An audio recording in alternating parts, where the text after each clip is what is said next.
What if I told you that one of the greatest cities of antiquity was destroyed not only by the most powerful empire in the world, but also by its own defenders? In 70 AD, Roman legions under the command of the future emperor Titus surrounded the holy city of Jerusalem. But what they found inside was not a unified fortress, but a battlefield where different factions were destroying each other with greater ferocity than they were fighting their common enemy. This is not a story of simple conquest. It is a story of how internal division, fanaticism, and the struggle for power can destroy a nation from within, doing half the work for the invaders. The siege turned into a tragedy of self-destruction, the smoke from which could be seen for many miles.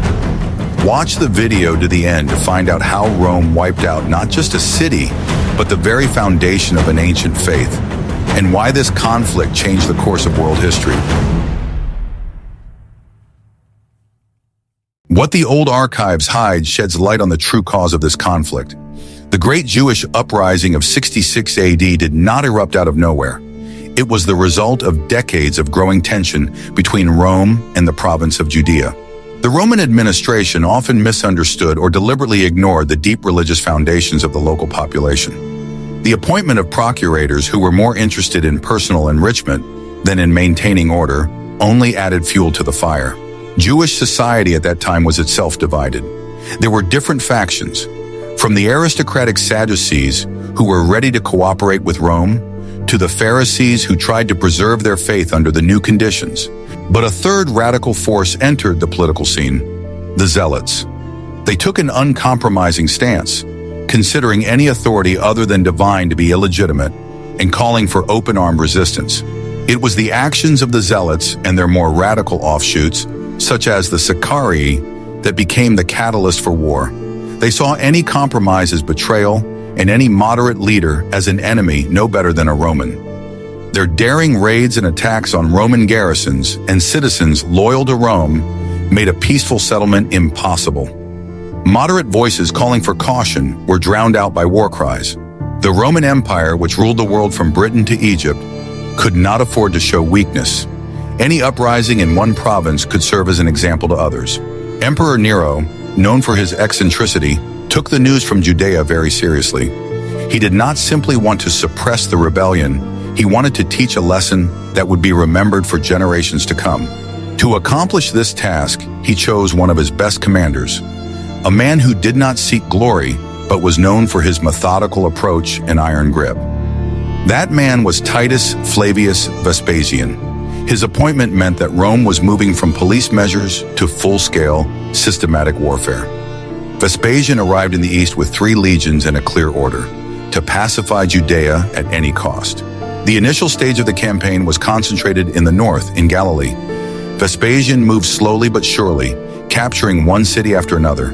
He did not seek quick but risky victories, preferring to wear down his enemy and systematically deprive him of resources. The resistance was fierce but disorganized. Dispersed rebel groups were no match for the disciplined Roman military machine. It was in Galilee that the Romans encountered one of the rebel leaders, who would later become the chief chronicler of this war, Joseph ben Mattathias. His fortress, Jotapata, held out longer than the others, demonstrating wonders of ingenuity. When defeat became inevitable, Joseph was among the few survivors who were taken prisoner by the Romans. This moment became a turning point in his life. Instead of sharing the fate of the other prisoners, Joseph used his gift of persuasion. He appeared before Vespasian and, as they say, predicted his imperial power. Vespasian, being superstitious, spared his life. Thus, the future historian Josephus became a witness at the Roman headquarters, gaining a unique opportunity to observe the war from both sides. While Vespasian methodically cleaned up the north and the coast, Jerusalem remained the ultimate goal. The city was the main stronghold, symbol, and heart of the uprising. Everyone understood that the decisive battle would take place at its walls. Zealots and other radical groups flocked to Jerusalem, seeing it as the last stronghold in the sight of the coming decisive battle. This influx of radical fighters from other regions changed the balance of power within the city itself. They did not trust the local aristocracy and priests, considering them too moderate and prone to surrender. Jerusalem was turning into a boiling pot, where internal conflicts were becoming as dangerous as the approaching Roman army. We would be very interested to hear your point of view. What do you think about the role of internal conflicts in the fate of great states? Write about it in the comments, and don't forget to subscribe to our channel. Are you ready to learn the truth about how political chaos in Rome directly affected the fate of Jerusalem? While Vespasian was campaigning in Judea, a full-scale crisis erupted in the heart of the empire. In 68 AD, a rebellion broke out against Emperor Nero. Having lost the support of the army and the Senate, Nero was declared an enemy of the state and forced to commit suicide. His departure ended the Julio-Claudian dynasty and plunged Rome into a bloody struggle for power. This period went down in history as the year of the four emperors. After Nero, Galba, Otho, and Vitellius ascended and were deposed in quick succession. Each of them was a puppet of different legions, and the empire plunged into civil war. The legions that were supposed to guard the borders now marched against each other. For Vespasian in Judea, this was a sign. The campaign in Judea was temporarily suspended. With a powerful army and the support of the eastern provinces, Vespasian was the ideal candidate to stabilize the situation. He was an experienced military leader who did not belong to the corrupt Roman nobility and was respected by his soldiers. The legions in Egypt, Syria, and Judea proclaimed him emperor. For Vespasian, this meant that his main battle would now be in Italy, for Rome itself, rather than in Judea. He abandoned the Jerusalem campaign and went to Alexandria to control the grain supply to Rome, a key lever of pressure. He then moved on to the capital, where his supporters had already defeated Vitellius's forces. By the end of 69, Vespasian had become the undisputed ruler of the Roman Empire, founding the new Flavian dynasty, but the war in Judea remained unfinished. Vespasian could not lead it personally as emperor. He entrusted this task to his eldest son, Titus. For Titus, this was not just a military order, it was his chance. He was about 30 years old, ambitious, charismatic, and had already proven his competence commanding a legion under his father. Ending the Jewish war had now become a matter of honor for the new dynasty. It had to be a resounding victory that would consolidate the Flavians' power and show the whole world that order had been restored in the empire. Titus was given the best legions and resources. He received not just an army, but a punitive instrument of incredible power. Titus approached the task with enthusiasm. He assembled 4 legions, the V Macedonic, the X Rapid, the 14 the Lightning, and the 5th Apollinaris. It was one of the largest armies ever assembled by Rome for a single siege. In addition to the legionaries, the army included a huge number of auxiliary troops from allied provinces, engineers, artillerymen, and siege specialists. While Titus was gathering his forces and preparing for the final assault on Jerusalem, the city's defenders gained a precious respite. A year of civil war in Rome gave them time to strengthen their defenses and prepare for the inevitable. However, instead of uniting in the face of a common enemy, the rebel leaders used this time for something completely different. Inside Jerusalem, there was not just division, but a full-blown civil war. Various factions of zealots and other groups fought for control of the city. The streets became an arena of battle, where supporters of one leader fought against supporters of another. Moderate residents who tried to negotiate peace were declared traitors and eliminated. When Titus approached the city in the spring of 70, he was well aware of what was happening inside. His intelligence reported chaos and infighting. It was an ideal situation for him. He understood that his opponents were weakening themselves, and he only needed to finish what had been started. But while Titus was assembling the most powerful army the East had ever seen, his main allies were already inside the city walls. In the next chapter, we will learn how Jerusalem's internal enemies did the work for the Romans, committing an act that sealed the city's fate long before the first Roman stone struck the wall. This is what happens behind closed doors when fanaticism replaces common sense. While Titus and his legions were just beginning their march on Jerusalem, a tragedy was unfolding within the city walls that would be the main cause of the city's downfall. Jerusalem was not just a fortress, it was divided into 3 warring factions, each led by a charismatic but ruthless leader. The first was Johanan of Gischala. He fled to Jerusalem from Galilee after Vespasian's victories. John was cunning, eloquent, and possessed an unyielding will. He gathered thousands of loyal fighters, zealots, around him and controlled the outer courts of the temple, turning the holiest place into his personal stronghold. He advocated war until victory, rejecting any negotiations. His main opponent was Shimon Bar Giora. This leader was even more radical and cruel. He came to Jerusalem from the countryside at the head of a huge army, attracting all the discontented and desperate to his side. Simon controlled most of the lower city and part of the upper city. He was popular among the common people, promising liberation from both Roman rule and the local aristocracy. The third force was the remnants of the original Jerusalem zealots, led by Eleazar ben Simon. They entrenched themselves in the inner courtyard of the temple and were hostile to both John and Simon. The city was thus divided into 3 strongholds that waged continuous war against each other. The streets became a front line, and the inhabitants found themselves hostages of their own defenders. The fighting between the factions was fierce. They used catapults to hurl stones at each other, fought in narrow alleys, and spared no one. John and Simon fought for absolute control, and in this struggle, any means were acceptable. They took food from the townspeople to feed their fighters and eliminated anyone who dared to contradict them. But the most terrible and fateful act was yet to come. In Jerusalem, as in any ancient fortress, huge food reserves had been created in case of a siege. The city's granaries stored grain, oil, and wine, reserves that, according to Josephus, could last for several years of siege. These reserves were the city's main hope. In the heat of their mad struggle for power, the rebel leaders did the unthinkable. First Simon's men, and then John's men in response, set fire to the enemy's food stores. Huge barns filled with grain, rice, and oil burned to the ground. It was an act of utter strategic madness. They destroyed what could have allowed the city to withstand any siege. The motives behind this act are still debated. Perhaps they wanted to deprive the enemy of resources. Perhaps they believed that by destroying the supplies, they would force all the inhabitants of the city to fight with desperate courage, having no way to retreat. Whatever the case, the result was disastrous. Jerusalem lost its main trump card. When Titus approached the city walls, he was besieging not a thriving fortress, but a city doomed to starvation.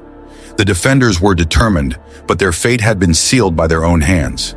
They could still fight, but they could no longer wait.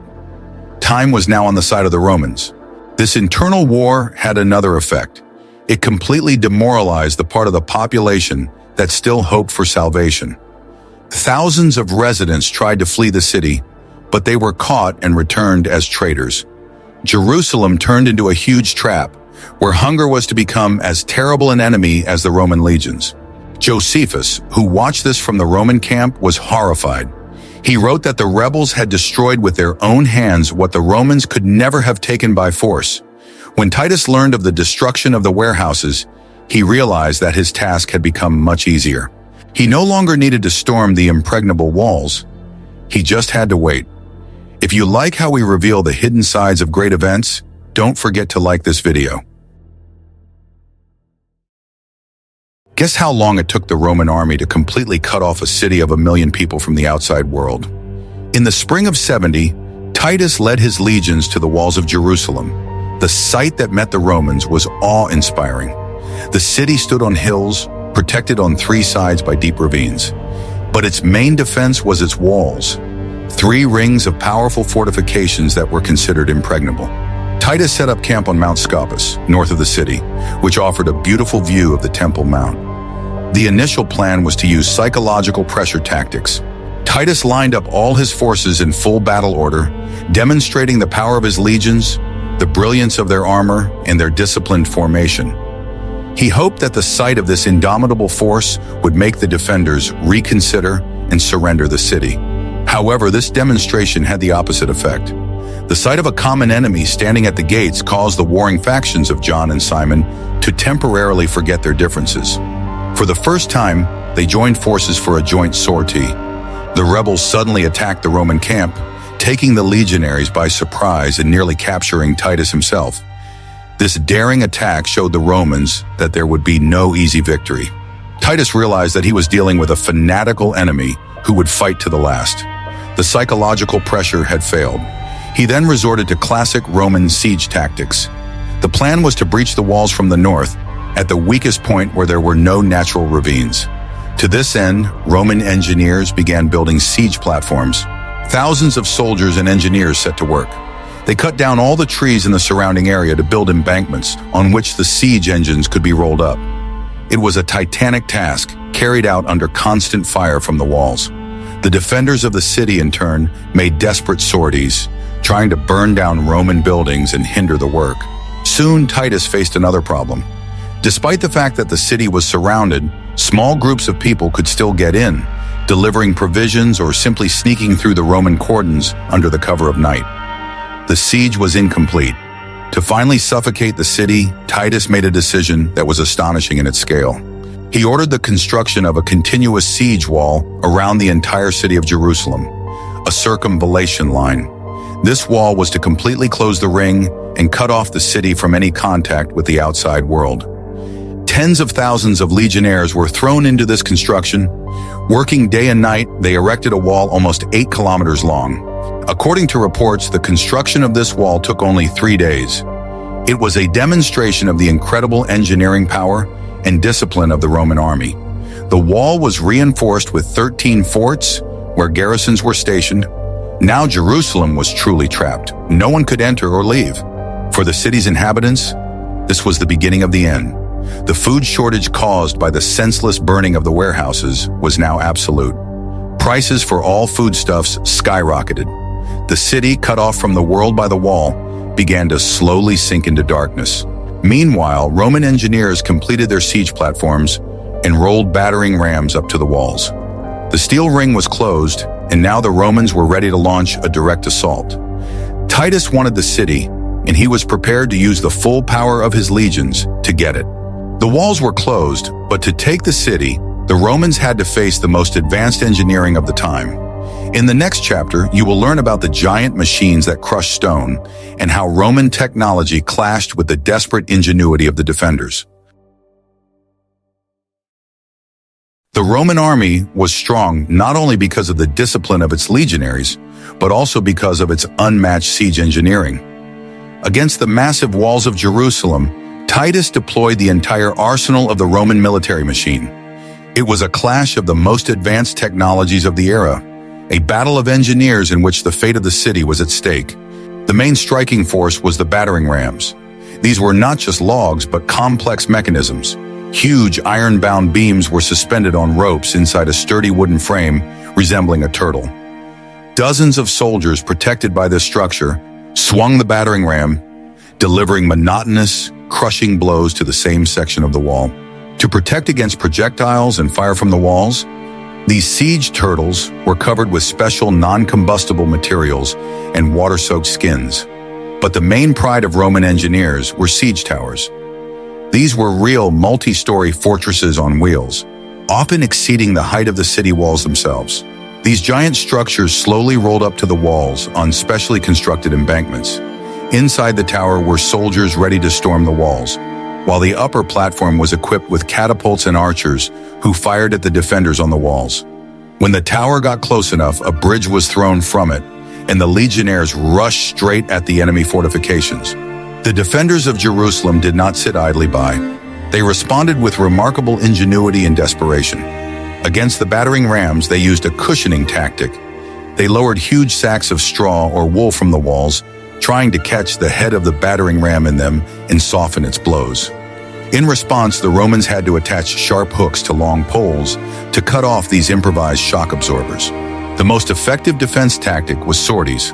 Under cover of night, the rebels broke out of the city and attacked the siege structures, trying to set them on fire. They carried torches and combustible materials, throwing themselves at the Roman machines. Several times they managed to set fire to the giant towers, nullifying weeks of titanic labor by Roman engineers. Another countermeasure was the construction of tunnels. The defenders dug underground passages from the city that led directly under the Roman siege mounds. They either tried to collapse these mounds or place combustible materials in the tunnels and set them on fire, hoping that the fire would destroy the siege engines standing above. This underground warfare was one of the most difficult stages of the siege. The Romans had to dig counter tunnels to intercept the enemy underground. Desperate battles took place in the dark and narrow passages, which were not mentioned in the official reports. Despite the heroic resistance, Roman methodicalness prevailed. After 15 days of siege, the battering rams finally breached the first outermost wall of the city. It was May 70th. The Romans broke into the suburbs, and the defenders were forced to retreat to the second wall. The second wall was taken after only 5 days of fierce fighting. Titus, perhaps hoping to break the will to resist, made a gesture that was unusual for him. He ordered that this part of the city not be destroyed, trying to show the inhabitants that he was prepared to show mercy if they surrendered. However, the Zealots took advantage of this, launched a counterattack, and drove the Romans back. This temporary success only enraged Titus. He again threw his legions into the attack, and 4 days later, the second wall was finally taken and destroyed. Now the Roman army stood before the last line of defense, the main wall protecting the upper city and the Temple Mount. But first, they had to take the key defensive stronghold, Antonia Fortress. It was a secret known to all commanders. Whoever controlled the Antonia Fortress controlled the temple. This mighty citadel, built by Herod the Great and named after his patron, Mark Antony, towered over the Temple Mount. It was connected to the temple by special passageways and served as both its defense and observation point. The fortress was almost a perfect square with 4 towers at the corners. It was built on a sheer cliff, making a direct assault virtually impossible. For Titus, capturing Antonia was a priority. Without it, he could not begin the assault on the temple itself, which the rebels had turned into their main stronghold. Roman engineers began construction of 4 new, even more massive siege ramps aimed at the fortress walls. The work was carried out with incredible intensity. Titus understood that the siege was dragging on, and the lack of food in the city was making the defenders increasingly desperate, but no less dangerous. It was at this moment that Titus decided to use psychological warfare again. He used Josephus. The former Jewish commander approached the walls and begged the defenders to surrender in their native language. He appealed to their common sense, describing the indomitable power of Rome and the inevitable destruction that awaited the city. However, Joseph was the worst possible negotiator. To the Zealots, he was not a compatriot, but a traitor, a defector who wore Roman clothes and ate Roman bread. His speeches only provoked fury. Instead of a response, he was showered with ridicule and arrows, and he had to take cover behind the legionnaires' shields. While Joseph unsuccessfully appealed for peace, John of Gischala, who commanded the defense of Antonia, prepared his response to the Roman engineers. He ordered a tunnel to be dug from the fortress under the place where the Romans were building their embankments. This tunnel was filled with combustible materials and reinforced with wooden supports. When the Roman ramparts were almost ready, the defenders set fire to the supports. The tunnel collapsed, and the ground literally disappeared from under the feet of the Roman soldiers. Huge siege engines and ramparts fell into a fiery abyss. It was a disaster for the Romans and a huge success for the defenders. At the same time, Simon Bar-Gior's men made a sortie and attacked other Roman mounds, managing to set them on fire as well. In one day, the Roman army lost the fruits of many weeks of labor. It seemed that the defenders' spirit was unbroken, and their ingenuity knew no bounds. Titus was furious. He realized that standard siege methods would not work against such an enemy. He convened a council of war and made a decision to stop building complex machines and switch to a tactic of total exhaustion. He also ordered his legions to begin building a new mound, but this time using stone instead of earth so that it could not be undermined. Work began with renewed vigor. The legionaries worked around the clock, and after 3 weeks, the new stone rampart was ready. The Romans once again rolled their battering rams up to the walls of Antonia. This time, luck was on their side. The wall did not hold, and a breach was formed. At night, a small detachment of Roman legionnaires slipped into the fortress under cover of darkness. A desperate battle ensued in the dark. By morning, after a fierce battle, the fortress of Antonia had fallen. The Romans paid a high price, but now the way to the last stronghold was open.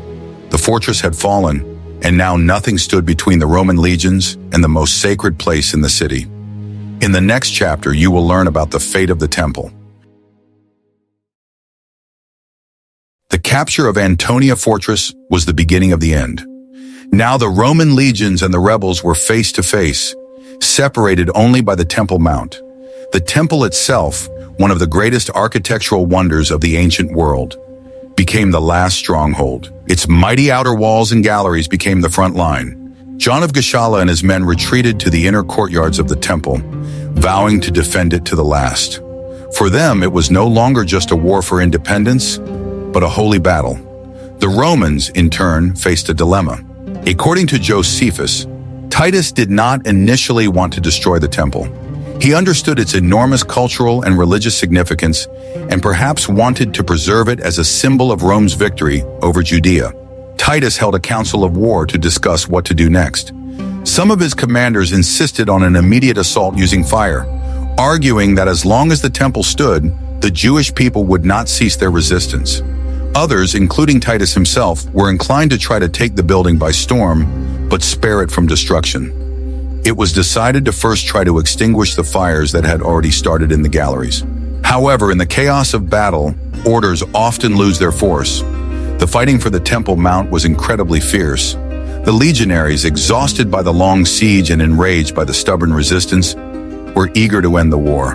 They fought in the narrow passages, stairways, and galleries surrounding the main courtyard.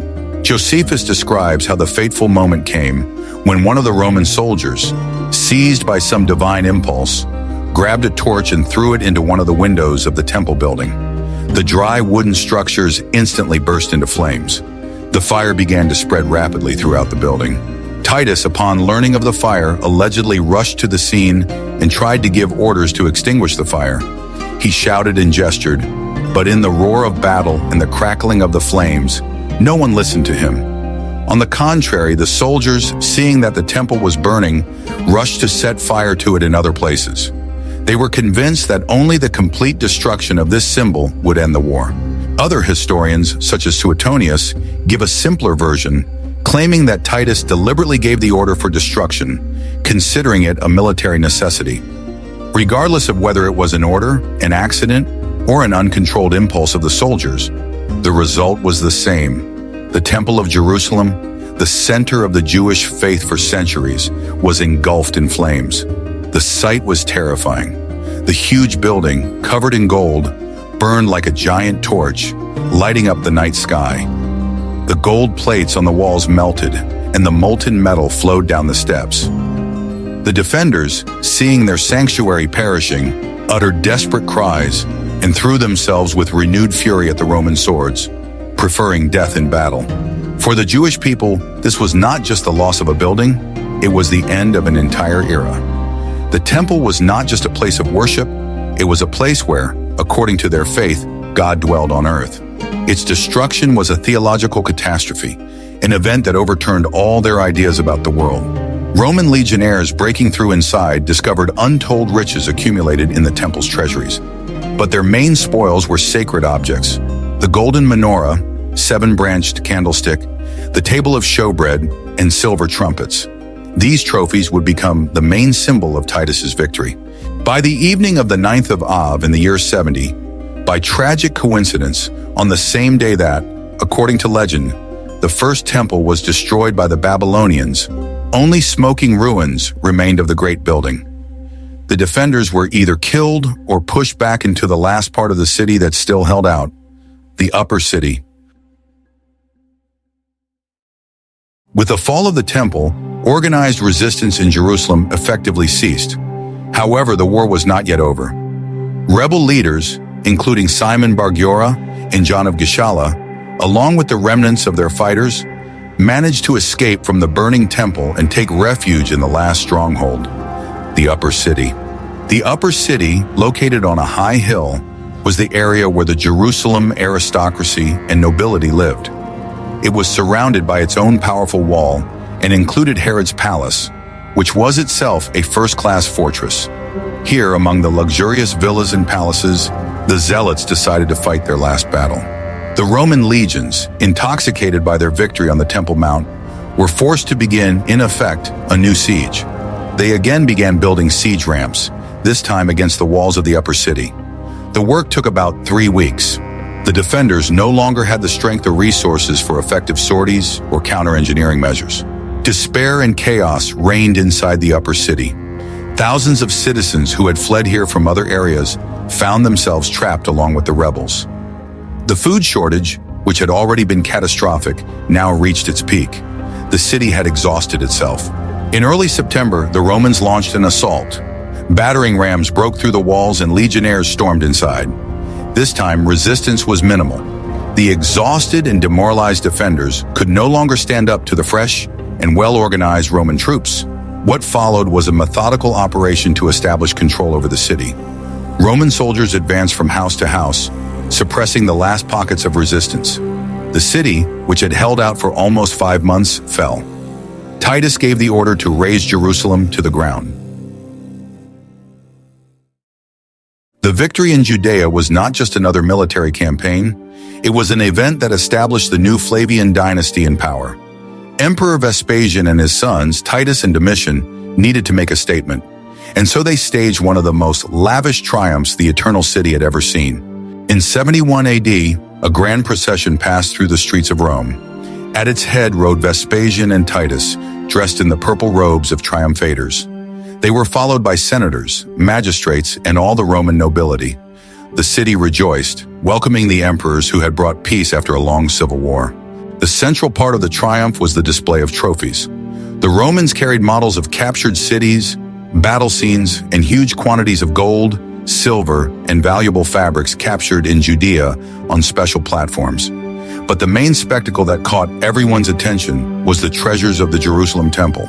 Legionnaires proudly carried on their shoulders the gilded table of showbread, silver trumpets, and, most importantly, the giant golden menorah, a 7-branched candelabrum that had become the main symbol of the fallen nation. These items, hitherto hidden from the eyes of non-Jews, were now on public display as proof of the victory of the Roman gods over the God of Judah. Prisoners were led behind the trophies. Thousands of the strongest and most beautiful Jewish young men and women walked in chains, destined to be sold in slave markets. But the main exhibit was Simon Bar Yohai. As the chief enemy, he was paraded throughout the city and then, according to ancient custom, taken to the forum where he awaited execution. John of Gischala was sentenced to life imprisonment. Roman propaganda claimed that Judea had been wiped off the face of the earth. Indeed, only ashes in the camp of the ex-legion remained in Jerusalem.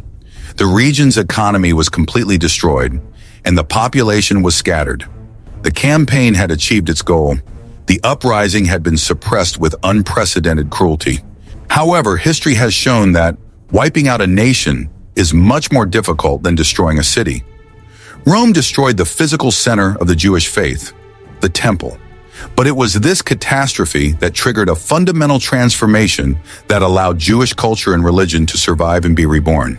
With the disappearance of the temple, sacrifices ceased, and the power of the Sadducee priest became a thing of the past. Leadership passed to the sages and teachers, the rabbis. They focused on what could not be burned or carried away in a triumphal procession: the text, the law, and prayer. Temple Judaism was replaced by Rabbinic Judaism, which we know today. The synagogue became the center of religious life, and the main act of worship was the study of sacred texts and prayer. Faith became portable.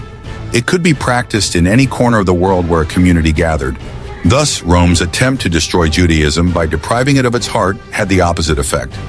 It made it decentralized and flexible, capable of surviving without land and without a state. The destruction of Jerusalem was not the end, but the beginning of a long and difficult journey of the diaspora. The events of 70 AD also had a huge impact on Christianity, which was emerging at that time. According to tradition, the Christian community of Jerusalem left the city even before the siege began, which deepened its rift with the Jewish majority. The destruction of the temple strengthened Christians in their belief that their teaching was a new covenant that had replaced the old one. We have gone through the smoke and ashes of one of the most tragic sieges in history. The fall of Jerusalem is not just a military victory for Rome. It is a profound drama about how internal division, fanaticism, and the struggle for power can destroy a city and a people faster than any external enemy. This event forever changed 3 world religions and determined the course of history for millennia to come. The Romans wiped the city off the map, but they could not destroy the memory and faith that were only strengthened in the fire. The story of Titus, John, Simon, and Josephus is an eternal reminder of the fragility of civilization, and the terrible price that must be paid for the inability to agree in the face of common misfortune. What other great battle do you think changed the world and deserves our detailed analysis? Suggest topics for future videos you would like to see in the comments. And don't forget to subscribe to our channel so you don't miss out on new journeys into the great past.